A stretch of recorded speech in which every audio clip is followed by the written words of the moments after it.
Muito bem, estamos aqui, eu e você, para juntos, através da Bíblia, conhecermos o plano de Deus para todos os tempos. Só para lembrar, e vale sempre lembrar, não é que isso está muito bem definido, esse mapa bíblico que nós vamos apresentar, porque algumas pessoas dizem, mas não seria... A Bíblia não fala sobre um mapa bíblico. Não fala sobre um mapa bíblico. Mas alguns estudiosos, ao longo dos tempos, e pessoas muito dedicadas, elas, trabalhando, perceberam que a Bíblia tem muitos segredos, muitos mistérios. E um desses segredos e mistérios estão revelados em pequenas entrelinhas.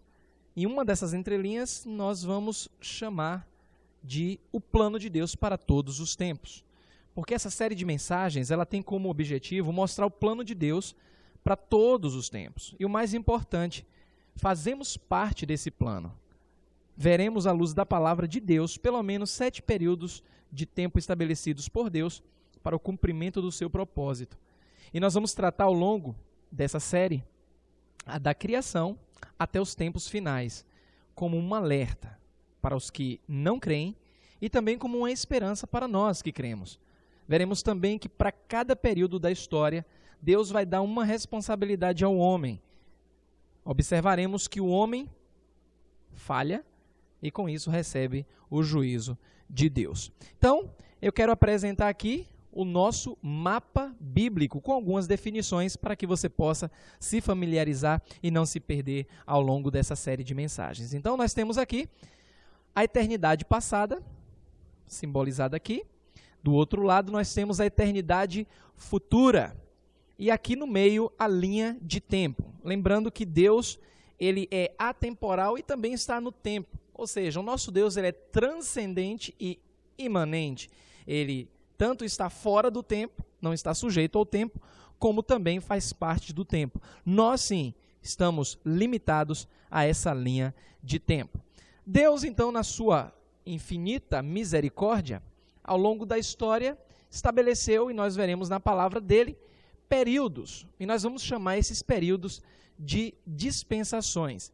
Então, você pode perceber aí, que eu listo aí as 7 dispensações, começando pela inocência. Depois vamos discorrer um pouco sobre a consciência, governo humano, a promessa, e aqui na promessa nós vamos tratar sobre o início da nação de Israel.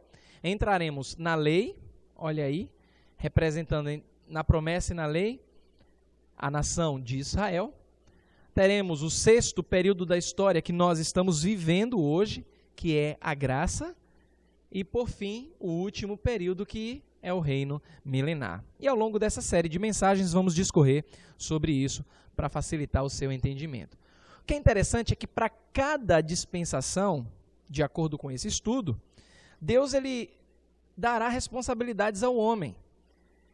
Então nós temos aqui simbolizando a responsabilidade do homem para cada período da história. Só que o que é que acontece? O homem, temos aí só para mostrar que o homem vai fracassar, e com isso, em cada responsabilidade que é dada ao homem, ele vai fracassar, ele vai receber o juízo de Deus pelo seu fracasso. Então, vamos começar com o primeiro período na história dispensacionalista, que é a inocência. Amados, Deus, ele, no seu zelo e amor para com o homem, ele dá liberdade para esse homem. Então, eu quero já esclarecer alguns pontos aqui importantes, que algumas pessoas acham que o homem tem um livre-arbítrio e confundem, fazem uma tremenda confusão a respeito do que é livre-arbítrio, do que é arbítrio. Mas o que nós precisamos saber, entender, é que Deus é um Deus zeloso. E ele dá liberdade ao homem, só que com a liberdade vem muitas responsabilidades. Então, em Gênesis capítulo 1, versículos 28 e 29, a Bíblia diz assim, e Deus os abençoou e lhes disse, sede fecundos, multiplicai-vos, enchei a terra e sujeitai-a. Dominai sobre os peixes do mar, sobre as aves dos céus e sobre todo o animal que rasteja pela terra. E disse Deus ainda, eis que vos tenho dado todas as ervas que dão semente e se acham na superfície de toda a terra, e todas as árvores em que há fruto, que dê semente. Isso vos será para mantimento. Então percebam que Deus está dizendo para o homem, sejam fecundos, é uma ordem, multipliquem sobre toda a terra. Isso significa que Deus deu ao homem liberdade. Então vemos aqui a liberdade dada por Deus ao homem. Só que Deus diz o que mais? Sujeitai-a, dominai. Isso significa responsabilidade. Deus está dando ao homem liberdade, mas está dando também responsabilidade. Então, o que significa de fato livre-arbítrio? Que eu aprendi, que nós aprendemos desde pequeno. Temos ou não temos livre-arbítrio? A Bíblia fala que temos livre-arbítrio? É uma verdade bíblica ou é uma suposição humana? Lembrando que nós vamos utilizar como a nossa regra de fé a palavra de Deus, que é a fonte de toda a verdade. Jesus disse, santifica-os na verdade, a tua palavra é a verdade. João capítulo 17, versículo 17. Então nós teremos como referência de verdade, como única fonte de verdade, a palavra de Deus. Então vamos lá. O que significa de fato o arbítrio? Arbítrio, por sua definição, significa vontade própria e independente. Essa é a definição de arbítrio, vontade própria e independente. Já o livre-arbítrio, por sua definição, significa poder de decisão livre, sem constrangimento ou coação exterior. Então, significa, trocando em miúdos, no bom popular, que nós não temos livre-arbítrio, nós temos arbítrio. Eu tenho vontade, Deus me dotou de vontades, dotou você de vontades, mas por conta da responsabilidade ou das responsabilidades, nós não temos vontade livre. Se eu cometer um crime achando que eu tenho livre-arbítrio, eu vou sofrer uma coação exterior, eu vou ser preso. Então eu não tenho livre-arbítrio. Agora, no caso de Deus, que é o único ser dotado de livre-arbítrio, ele não vai sofrer nenhuma coação exterior, porque tudo que Deus faz é bom, é perfeito. Por exemplo, a Bíblia fala que Deus criou o inferno para Satanás e seus demônios. Deus é o criador do inferno. Alguém pode contestar isso? De Deus não pode, porque ele é livre para tomar decisão sem uma coação exterior. Então, somente Deus, o Todo-Poderoso, possui livre-arbítrio, porque tudo o que ele faz, ele não pode sofrer uma coação exterior. Então, definimos aí a questão do livre-arbítrio. Então, o que é que Deus faz? Ele cria um belíssimo jardim, ele dá ao homem. Lá no versículo 9 diz que do solo fez o Senhor Deus brotar toda sorte de árvores agradáveis à vista e boas para alimento, e também a árvore da vida no meio do jardim, e a árvore do conhecimento do bem e do mal. O homem, então, tinha liberdade, mas não absoluta. Por quê? Por causa das responsabilidades. Vamos então para a responsabilidade do homem nessa dispensação. Lembrando que para cada dispensação Deus dará uma responsabilidade ao homem, o homem fracassa em cumprir essa responsabilidade e logo em seguida recebe o juízo de Deus. Então vamos lá para a responsabilidade desse primeiro período que nós chamamos de inocência. Eles tinham a responsabilidade de não comer o fruto, o conhecido fruto proibido. Olha só, a Bíblia diz em Gênesis 2, 16 e 17. Acompanhem comigo. E o Senhor Deus lhe deu esta ordem: de toda árvore do jardim comerás livremente, mas da árvore do conhecimento do bem e do mal não comerás, porque no dia em que dela comeres, certamente morrerás. Então, vemos aí o quê? De toda árvore do jardim comerás livremente. Liberdade dada a um homem no período da inocência. Mas da árvore do conhecimento do bem e do mal não comerás. Isso significa responsabilidade. Não tinha opção. Deus não deu opção ao homem. Deus disse, não coma. Porque se ele comesse, olha o que aconteceria? Certamente morrerás. Só que agora entra alguém em cena. Aparece o tentador. E o tentador, o diabo, Satanás, a serpente, tem as suas armas. E é interessante que a primeira arma que Satanás usa, aliás, talvez a sua maior arma, e é a sua maior arma, é a mentira, Então ele vai entrar em cena utilizando a sua maior arma. Agora, olha que interessante. João capítulo 8, versículo 44, a Bíblia diz assim, ó, Jesus, num discurso duro para os fariseus, ele nos fala: vós sois do diabo, que é vosso pai, e quereis satisfazer-lhe os desejos. Ele foi homicida, olha só, a característica de Satanás. Ele foi homicida desde o princípio. E a Bíblia diz mais: e jamais se firmou na verdade, porque nele não há verdade. Quando ele profere mentira, fala do que lhe é próprio. Por quê? Porque é mentiroso e é pai da mentira. É importante observar os passos que Satanás deu para levar Eva a acreditar em sua mentira. Olha só que interessante como a Bíblia nos revela isso. Primeiro ele questionou a palavra de Deus. Olha que astúcia. Gênesis capítulo 3, versículo 1. Ora, a serpente era o mais astuto de todos os animais selvagens que o Senhor Deus tinha feito. E ela perguntou à mulher: foi isso mesmo que Deus disse? Não comam de nenhum fruto das árvores do jardim? Foi isso mesmo que Deus disse? É assim que Deus disse? Irmãos e amados que nos ouvem e acompanham esse estudo, percebam que ele não negou o que Deus tinha dito. Mas através do questionamento, o que é que ele faz? Ele lança uma dúvida.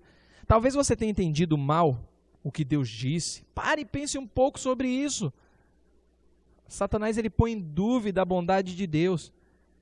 E talvez na cabeça de Eva, naquele momento, naquele diálogo, e ele poderia ter dito: será que se Deus amasse mesmo vocês, ele não negaria nada para vocês? Amados, isso é interessante porque a mesma coisa ele fez com Jesus no deserto. Lembra quando Jesus foi levado para ser tentado? Ele disse para Jesus: você não é o filho amado de Deus? E está aqui com fome? Transforma essas pedras em pães. É assim que Satanás ele usa. Ele questiona a palavra de Deus. Só que ele não para por aí não. Porque a mentira ela tem muitas vertentes. Olha só, ele nega a palavra de Deus. Versículo 4. Diz assim as Escrituras: então a serpente disse à mulher: é certo que não morrereis. Espera lá, é certo que não morrereis? Claro que nem Adão e nem Eva haviam visto a morte. Tudo que eles tinham era o quê? Era a palavra de Deus. Nós vimos isso em Gênesis 2, 16 e 17. Mas era tudo o que eles precisavam. Então Satanás ele nega a palavra de Deus, ele continua, ele substitui a verdade por uma tentação. Olha o versículo 5 do capítulo 3. Porque Deus sabe que no dia em que dele comerdes, se vos abrirão os olhos, e como Deus, sereis conhecedores do bem e do mal. Olha que tentação. Vos abrirão os olhos, e como Deus, sereis conhecedores do bem e do mal. Vocês serão como Deus.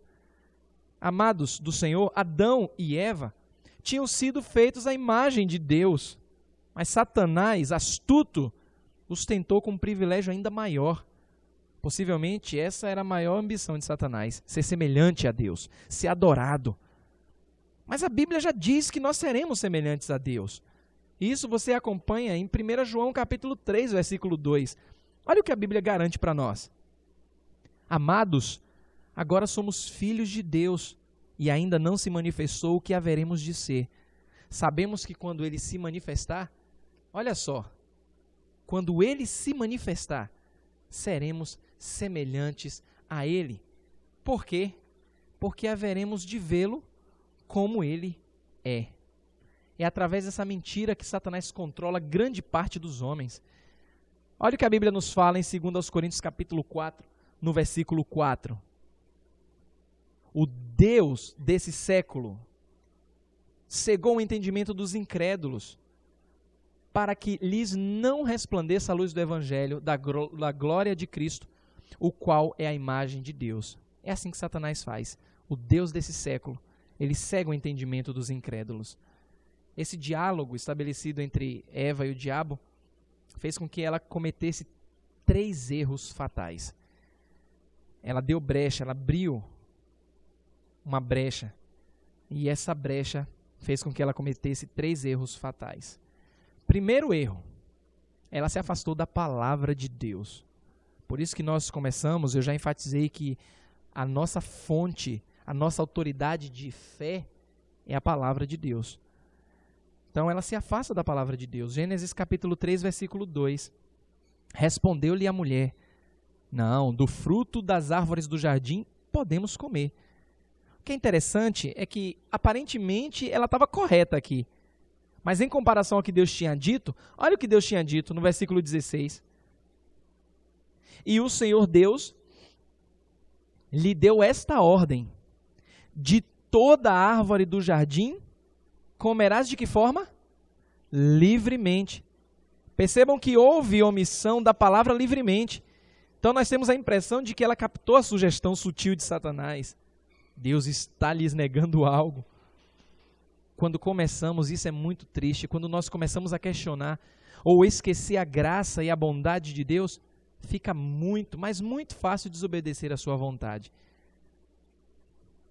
Além de se afastar da palavra de Deus, o segundo erro fatal que ela cometeu foi que ela acrescentou algo mais à palavra do Senhor.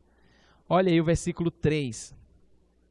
Mas do fruto da árvore que está no meio do jardim, disse Deus, dele não comereis, nem tocareis nele, para que não morrais. Se você observar mais uma vez a ordem de Deus, no versículo 17 do capítulo 2, a Bíblia diz assim, mas da árvore do conhecimento do mal, do bem e do mal, não comerás, porque no dia em que dela comeres, certamente morrerás. Nós não encontramos o que ela disse à serpente, nem tocareis nele. O problema encontrado aqui é que Eva, além de tornar a palavra de Deus menos cheia de graça, porque ela omitiu o livremente, a palavra livremente, ela também tornou a ordem de Deus, sabe o quê? Mais cruel. Ela acrescentou, nem tocareis nele. E Satanás quer que creamos que os mandamentos de Deus são pesados, que você não pode cumprir, que você não tem forças para cumprir, afinal de contas é um Deus soberano, é um Deus tremendo, que coloca sobre as nossas costas mandamentos difíceis de cumprir. Mas não, que bom é seguir a palavra de Deus. E olha o que diz lá em 1 João capítulo 5, versículo 3. Porque este é o amor de Deus, olha que maravilha, que guardemos os seus mandamentos. Ora, os seus mandamentos não são penosos. Não são penosos. Mas ela comete o terceiro erro. Além de se afastar da palavra de Deus, de acrescentar algo a mais à palavra de Deus, ela altera a palavra do nosso Senhor. Gênesis 3, versículo 3, diz assim: mas do fruto da árvore que está no meio do jardim, disse Deus, dele não comereis, nem tocareis nele, para que não morrais. Deus não disse para que não morrais. Deus disse, certamente, no dia em que vocês comerem dele, certamente morrerás. Não disse para que não morrerás. A penalidade não foi relembrada pela serpente a Eva. Por isso Eva pensou que não fosse algo tão severo. Ela não temeu em desobedecer a Deus. E, amados, quando tratamos a palavra de Deus dessa forma, ficamos totalmente expostos à armadilha final do diabo. É aí que vem o fracasso do homem. Versículo 6 do capítulo 3. A mulher viu que a árvore era boa ao apetite. Sabe o que é que significa isso aí? Desejo da carne. Guarde isso. A Bíblia diz que ela viu que também era formosa à vista. Desejo do quê? Dos olhos. E que essa árvore era o quê? Desejável para adquirir discernimento. Sabe o que é isso aí? Soberba da vida. Então a Bíblia continua. Tomou-lhe do fruto e comeu. E olha que interessante. Deu também ao seu marido. E eu gosto dessa versão que diz assim, que com ela estava e ele comeu. Na sequência dos fatos, na leitura sequencial você pode acompanhar que Adão estava com Eva e nada fez. Amado, Satanás está tentando aqui em 3 áreas. Foi isso que aconteceu em Mateus capítulo 4, quando ele tentou a Jesus. Ele tentou nessas 3 áreas. Quando ele diz, transforma essas pedras em pães. Ele estava tentando o Senhor Jesus de acordo com a concupiscência da carne. Ele tentou Jesus dizendo, olha, se és de fato filho de Deus, atira-te daqui abaixo, porque está escrito que dará ordem aos teus anjos, e eles não deixarão que tropece em alguma pedra. Sabe o que é isso aí? Soberba da vida, para que Jesus pudesse se achar o máximo. Eu vou me jogar mesmo, eu sou filho de Deus. Soberba da vida. E quando Satanás levou Jesus ao pináculo do templo, ao topo do templo, disse, olha, se você se prostrar e me adorar, eu vou te dar tudo isso aí que você está vendo. Sabe o que é isso aí? Concupiscência dos olhos. E aí nós vemos lá em João, 1 João capítulo 2, 15 e 16. Cuidado com a concupiscência da carne, a concupiscência dos olhos e a soberba da vida. A mulher ela não tinha desculpa quanto à árvore. Ela come e nada acontece. Dá ao seu marido, ele estava com ela, não faz nada. Depois que ele come, então a Bíblia diz que os olhos de ambos se abrem. Eles ficam confusos. Um começa a culpar o outro. O homem diz, olha, a culpa é da mulher que o Senhor me deu. A mulher diz, não, a culpa é da serpente. Eles se envergonham de Deus. Deus aumenta as dores do parto da mulher. O homem então começa a comer do suor. Matos e espinhos começam a nascer e a terra então é amaldiçoada. Os homens, Adão e Eva, expulsos do jardim e a terra amaldiçoada. Mas vem aí o juízo, esse é o juízo de Deus. No suor do rosto comerás o teu pão. Olha só, até que tornes a terra, pois dela fostes formado, porque tu és pó, e ao pó tornarás. Sabe qual foi o juízo aí? Morte espiritual e morte física. Vamos voltar para o nosso slide, para que você possa acompanhar. Então, nós temos aí a eternidade passada, a linha do tempo, um pouco ampliada. Primeira dispensação, nós chamamos de inocência. Vimos que Deus deu responsabilidade ao homem, que foi não comer o fruto. O que é que acontece? O homem come do fruto, ele fracassa. Ele come do fruto. Logo recebe o juízo de Deus, que é a morte. Próximo estudo, nós veremos o segundo período na história. Deus continue a te abençoar e a te fortalecer, e que Ele aplique a sua palavra em cada coração. Deus abençoe.